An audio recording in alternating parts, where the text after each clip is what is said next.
नमस्कार दोस्तों, आज आप लोगों को मैथ में 5 क्वेश्चन बताऊंगा। यह मैथ जो है प्रतियोगी परीक्षाओं के लिए बहुत ही उपयोगी है। इसमें अलग अलग टॉपिक पे आप वीडियो देखेंगे आप। पहला टॉपिक होगा चाल समय दूरी पर आधारित प्रश्न। पहला टॉपिक होगा चाल समय दूरी पर आधारित प्रश्न। दूसरा टॉपिक पे हम लोग सवाल देखेंगे भिन्न पर आधारित एक सवाल, और तीसरा हम लोग देखेंगे साधारण व्यास पर आधारित एक सवाल। चौथा हम लोग देखेंगे ज्यामिति पर आधारित एक सवाल, और उसके बाद हम लोग 5वां क्वेश्चन सबसे लास्ट में देखेंगे सांख्यिकी पर आधारित एक सवाल।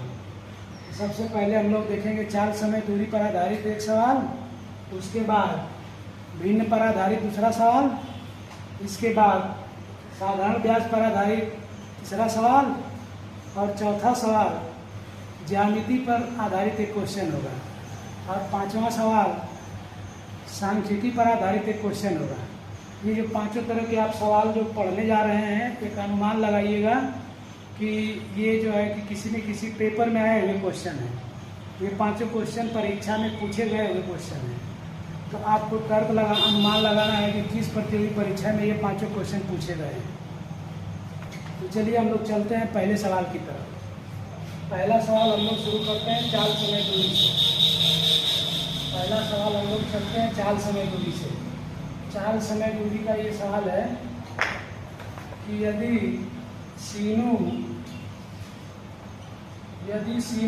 5 घंटे में 15.5 किलोमीटर दूरी तय करता है, तो उसके द्वारा 6 घंटे में कितनी दूरी तय की जाएगी, ये ज्ञात करना है। सीनू 5 घंटे में 15.5 किलोमीटर दूरी तय करता है, तो उसके द्वारा 6 घंटे में तय की गई दूरी हमें बतानी है। इसको लगाने का 2 तरीका है। पहला तरीका आप जान लीजिए। पहला तरीका हो गया कि 5 घंटे में 15.5 किलोमीटर, तो 1 घंटे में चलेगा कम, यानी 15.5 कर देंगे। कम का मतलब होता है भाग। कम चलेगा तो इधर वाली संख्या का भाग कर देंगे, तो 15.5 में 5 का भाग कर देंगे, तो 1 घंटा में चलेगा इतना। तो फिर 6 घंटे में चलेगा। 1 घंटे से ज़्यादा दूरी 6 घंटे में चलेगा, तो ज़्यादा का मतलब गुणा करेंगे ऊपर की तरफ। तो यहाँ पे हम लोग 15.5 लिखेंगे और बटे 5 लिखेंगे, और 6 घंटा में ज़्यादा चलेगा तो 6 को ऊपर लिखेंगे, लिख देते हैं। यहाँ हम लोग काट देते हैं। 5 तिहाई 15, 5 एकम 5, और इसका गुणा कर देते हैं 6 में। 6 एकम 6, 6 तिहाई 18.6 किलोमीटर दूरी तय करेगा 6 घंटे। ये तो हो गया पहला तरीका। दूसरा तरीका हम लोग लिख सकते हैं। पहले याद करेंगे चाल बराबर दूरी बटे समय। दूरी है 15.5 और समय है 5, तो यहाँ पे लिखेंगे 15.5 बटे 5। इसको काटेंगे तो 5 तिहाई 15, 5 एकम 5। इसके बाद ज्ञात करना है दूरी ज्ञात करना है। तो दूरी बराबर चाल गुणे समय होता है। दूरी बराबर होता है चाल गुणे समय। तो यहाँ से हम लोगों को चाल कितना प्राप्त हुआ है? चाल प्राप्त हुआ है 3.1, और समय कितने समय में? 6 घंटा में पूछ रहा है, तो यहाँ 6 का गुणा कर देंगे, आ जाएगा आपका 18.6 किलोमीटर। पहला क्वेश्चन हो गया चाल समय दूरी। चाल समय दूरी पर आधारित क्वेश्चन प्रायः हर परीक्षाओं में पूछे जाते हैं। आपको कमेंट करके बताना है कि ये जो 5 क्वेश्चन मैं बताने जा रहा हूँ, ये किस पेपर में आया हुआ है। दूसरे क्वेश्चन की तरफ आइए, हम लोग आगे बढ़ते हैं। तो यहाँ पे हम लोग ये जो भिन्न है 2/3, 4/8, 5/9 और 9/11, यहाँ पे 4 भिन्न है। इसको हम लोग आरोही क्रम में बैठाना है या आरोही क्रम बताना है। तो इसके लिए हम लोग करते क्या है, एक तो तरीका है कि इसका हर का लसन निकाल लें, उसके बाद ज्ञात करें। तो हर का लसन निकाल के ज्ञात करने में टाइम लगता है, वो एग्ज़ाम के लिए बहुत अच्छा उपयोगी नहीं है, क्योंकि इसका लसन निकालेंगे तो थोड़ा लंबा चलेगा। तो इससे अच्छा हम लोग क्या करते हैं, इसको दशमलव में बदल लेते हैं। 3 से भाग देंगे 2 में, तो दशमलव लगाएंगे तो 20 हो जाएगा। तो 3 छके 18, फिर 2 बचेगा, फिर 0 आएगा तो 20 आ जाएगा, फिर 3 छके 18, तो यहाँ पे 0.66 आ गया। इसी तरह इसको ज्ञात कर लेंगे, 10 लगाएंगे तो 40 हो जाएगा, तो 8 × 40। अब यहाँ बगल में कोई अंक नहीं बच रहा तो एक अंक हम लोग अपने से दे देंगे 0, और 9 से 5 में भाग देंगे इसी तरह, तो आ जाएगा 9 × 45, 9 × 45। फिर 11 से 9 में भाग देंगे तो 11 × 8 = 88, फिर बचा 2, 11 × 1 = 11। तो यहाँ देखिए सबसे छोटा कौन सा है, सबसे छोटा ये वाला भिन्न है, सबसे छोटा ये है। तो यहाँ पे हम लोग पहले 4/8 लिखेंगे, 4/8 छोटा है, 4/8 से जस्ट बड़ा कौन सा है, 50 के बाद 55, तो ये वाली भिन्न है। तो 5/9 उससे बड़ी भिन्न है, 5/9 यानी इससे जस्ट बड़ी भिन्न कौन सी है, इससे बड़ा 66 है, इसका मतलब 2/3, और सबसे लास्ट में सबसे बड़ी 81 है, तो यहाँ पे 9/11 लिखेंगे। तो ये हो गया आरोही क्रम में। आरोही क्रम में अगर आप दशमलव लगा करके करेंगे सवाल को तो बहुत जल्दी लग जाएगा, और गलत होने की संभावना बहुत कम रहेगी, बस आपको पूरा भाग आना चाहिए। तो दूसरा क्वेश्चन हम लोग भिन्न का लगा लिए, तीसरे क्वेश्चन में हम लोग चलते हैं। कितने समय में साधारण ब्याज की 10% वार्षिक दर से कितने समय में, मतलब समय ज्ञात करना है, समय बराबर क्वेश्चन मार्क और दर बराबर 10%। 10% वार्षिक दर पर कोई निश्चित धनराशि स्वयं से 40% अधिक हो जाएगी, निश्चित धनराशि स्वयं से 40% अधिक हो जाएगी, 40% अधिक हो जाएगी।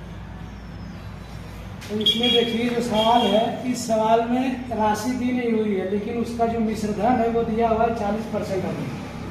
ऐसे सवाल में 100 मानना बहुत आसान रहता है, प्रतिशत वाले सवाल में 100 मानना।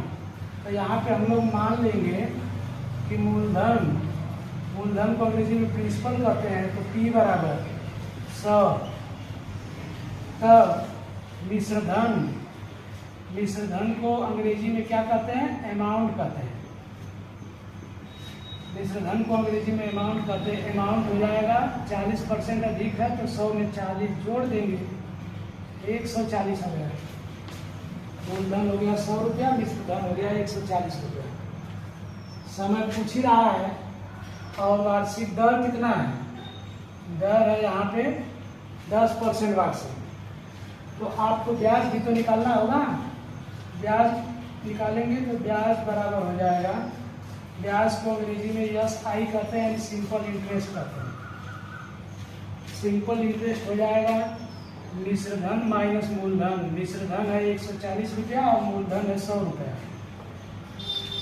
तो 100 रुपया हम लोग जमा किए, 140 रुपया बढ़ गया है, तो इसका मतलब ये तो 140 में से 100 घटा देंगे तो ब्याज पता चलेगा। तो 140 में से 100 घटा दीजिए फटाक से, तो 40 आ जाएगा। तो यहाँ पे देखिए अब हम लोगों के पास क्या क्या चीज़ हो गया, एक मूलधन हो गया 1 नंबर, ब्याज हो गया 2 नंबर, समय हमको पता करना है, और दर हो गया 10%। तो हम लोगों का एक सूत्र होता है SI बराबर PRT/100, SI बराबर PRT/100, ये सूत्र होता है। इसी सूत्र को लोग साधारण में हिंदी में कहते हैं साधारण ब्याज बराबर समुंदर/100। साधारण ब्याज बराबर समुंदर/100। देखिए समुंदर/100, यहाँ पे देखिए इसी सूत्र को हम लोग याद करने का एक तरीका है, साधारण ब्याज बराबर समुंदर/100। 100 का मतलब समय और मू का मतलब मूलधन और दर का मतलब दर। तो समुंदर/100 मतलब हम लोग हिंदी में यूज़ कर सकते हैं, अंग्रेजी में SI बराबर PRT/100। आइए हम लोग अंग्रेजी लोग चले गए, लेकिन अपनी पूछ छोड़ के चले गए अपनी भाषा को, तो हम लोग अंग्रेजों की भाषा यूज़ करते हैं। अंग्रेजों की भाषा यूज करते हैं। यहाँ से SI बराबर PRT/100। SI का मान यहाँ से हम लोग ले लेते हैं 40। फिर T का मान यहाँ से लेते हैं 100। R का मान वहाँ से लेते हैं 10। T का मान निकालना है और नीचे ये है 100। ये 100 और 100 खचाक कर देंगे और 10 से हम लोग 40 को भी खचाक कर देंगे। 10 चौक के 40। तो ये हो गया आपका। T का मान आ गया 4, यानी आ गया T बराबर 4 वर्ष। आंसर हो गया 4 वर्ष। तो देखिए, साधारण ब्याज और चक्रवृद्धि ब्याज दोनों में से एक सवाल अक्सर परीक्षाओं में पूछता है। जितनी भी प्रतियोगी परीक्षाएं आमतौर पे होती हैं उन सभी में साधारण ब्याज या चक्रवृद्धि ब्याज का एक सवाल जरूर पूछता है। वो आपको आए या ना आए, यहाँ पे डिपेंड करता है। आइए हम लोग नेक्स्ट सवाल की तरफ बढ़ते हैं, चौथे सवाल की तरफ। सांख्यिकी में एक सवाल आता है, माध्यिका ज्ञात कीजिए। तो माध्यिका ज्ञात करना है, किसका ज्ञात करना है? 151, 153, 158, 165, इसके बाद 150, 140, 170 और 153, 158, 151। ऐसे सवाल को लगाने के लिए जिसमें माध्यिका ज्ञात करनी हो, ऐसे सवाल को लगाने के लिए सबसे पहले आरोही क्रम अथवा अवरोही क्रम में सजा लेते हैं। तो इसमें सबसे छोटी संख्या कौन सी है उसको हम लोग आरोही क्रम में कर लेते हैं। और क्या बचा है? 165, 170, 165, 170। अब गिन लेते हैं क्या पूरा हो गया कि नहीं। आरोही क्रम में सजा दिया गया। आरोही क्रम इस तरह से, इसमें कुछ पदों की संख्या है 1, 2, 3, 4, 5, 6, 7, 8, 9, 10। तो माध्यिका जब ज्ञात करना होता है तो 5 संख्या इधर का लेंगे, 1, 2, 3, 4, 5। 5 संख्या शुरू का लेंगे और 5 संख्या पीछे का लेंगे। तो बीच में कोई संख्या बची नहीं रही है, क्योंकि पदों की संख्या सम है।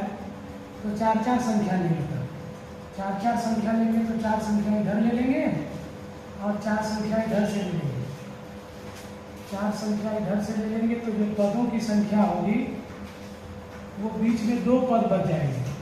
तो माध्यिका बराबर होगा, ये दोनों पद का जोड़ के आधा कर देंगे। तो 153 प्लस 153 और बटे 2 करेंगे। आंसर कितना आएगा? 153 आएगा। यही आंसर हो गया था। इसके बाद हम लोग लास्ट क्वेश्चन की तरफ बढ़ते हैं। लास्ट क्वेश्चन है 24 सेमी और 28 सेमी त्रिज्याओं वाले एक आयत को समान परिमाप वाले एक समचतुर्भुज में परिवर्तित किया जाता है। इस समचतुर्भुज का क्षेत्रफल ज्ञात कीजिए जिसका एक कोण 120 डिग्री है। इस समचतुर्भुज का क्षेत्रफल ज्ञात कीजिए। तो समचतुर्भुज के लिए हम लोग देखते हैं, यहाँ पे लिखेंगे आयत का परिमाप। आयत का परिमाप बराबर समचतुर्भुज का परिमाप। समचतुर्भुज का परिमाप। आयत का परिमाप का सूत्र होता है 2 गुणे लंबाई प्लस चौड़ाई। चतुर्भुज का समचतुर्भुज का परिमाप होता है 4 गुणे भुजा, यानी 4 है। ये हो गया 2। यल का मान रख देंगे 24 और बी का मान रख देंगे 28। यहाँ हो गया 4 है। 24 28 जोड़ेंगे तो आएगा 52।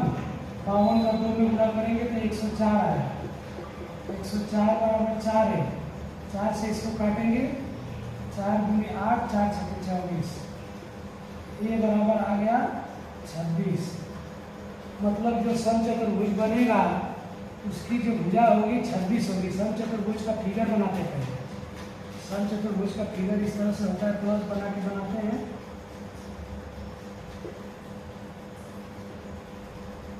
ये भी 26, ये भी 26, ये भी 26। अब यहाँ पे देख रहे हैं कि इसकी जो बड़ी वाली भुजा थी 28 थी, तो यहाँ से 2 सेमी काटा गया है। 2 सेमी 28 था, इसमें से 2 सेमी काटा गया, इधर से एक लंब खींचा गया, इधर से एक लंब खींचा गया।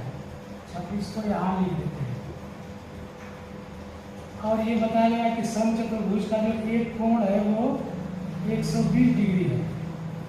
ये वाला जो कोण है 120 डिग्री है, तो ये भी कोण 120 डिग्री होगा। वो वाला कोण कितना होगा आप पता कर लीजिएगा, उससे मतलब नहीं हम लोगों का। तो इधर का कोण जो है कि संलग्न कोण बन रहा है, रैखिक जो बना रहा है, तो इधर 60 बनेगा, क्योंकि 120 और 60 180 होता है। तो ये एक समकोण त्रिभुज हो गया ABC। ABC में ये वाला जो कोण है ये लंब कहलाएगा, भुजा जो है ये वाली जो भुजा है लंब कहलाएगी, क्योंकि ये कोण 90 डिग्री का बना है। इस भुजा को हमको ये ज्ञात करना है, ऊंचाई को ज्ञात करना है। ऊंचाई ज्ञात करने के लिए हम लोग sin 60 डिग्री लेंगे। sin 60 डिग्री बराबर लंब बटे कर्ण। लंब का नाम हो गया AC और कर्ण का मान हो गया AB का माप है 26। तो यहाँ से sin 60 का मान बैठाएंगे √3/2 और बराबर AC बटे 26। यहाँ 2 से 26 को काट सकते हैं, तो ये आ गया AC का मान 13√3। अब समचतुर्भुज का क्षेत्रफल निकालना है, तो समचतुर्भुज का क्षेत्रफल निकालना है, तो यहाँ निकाल लेते हैं। क्षेत्रफल बराबर आधार गुणे ऊंचाई, आधार गुणे ऊंचाई। आधार ये वाला ले लेते हैं। आधार हो गया यहाँ से यहाँ तक, यहाँ से यहाँ तक 26, और ऊंचाई AC का माप आया 13√3। 13√3 यहाँ गुणा कर देंगे, 13 छक्के 78, 80 बचा 7, 13 दूनी 26 और 7 33, 338√3 वर्ग सेमी समचतुर्भुज का क्षेत्रफल हो जाएगा। अगर अभी तक आप लोगों ने कमेंट करके बताया नहीं है कि ये 4-5 क्वेश्चन कहाँ से लिए गए हैं, किस परीक्षा से, तो चलिए मैं बताता हूँ कि इस तरह के जो क्वेश्चन हैं वो रेलवे NTPC में पूछे गए हैं। तो अभी तक वीडियो देखने के लिए बहुत बहुत धन्यवाद। अगर आप लोग मेरे चैनल पर नए हैं तो मेरे चैनल को सब्सक्राइब कर लीजिए। इसके साथ ही साथ अगर आप कक्षा 9, 10, 11, 12 के स्टूडेंट हैं या फिर प्रतियोगी परीक्षाओं की तैयारी करते हैं तो मेरे चैनल पे प्लेलिस्ट देखिए और प्लेलिस्ट देख करके अपनी पसंद का वीडियो देखिए। धन्यवाद। मिलते हैं फिर किसी अगली वीडियो में, तब तक के लिए जय हिंद।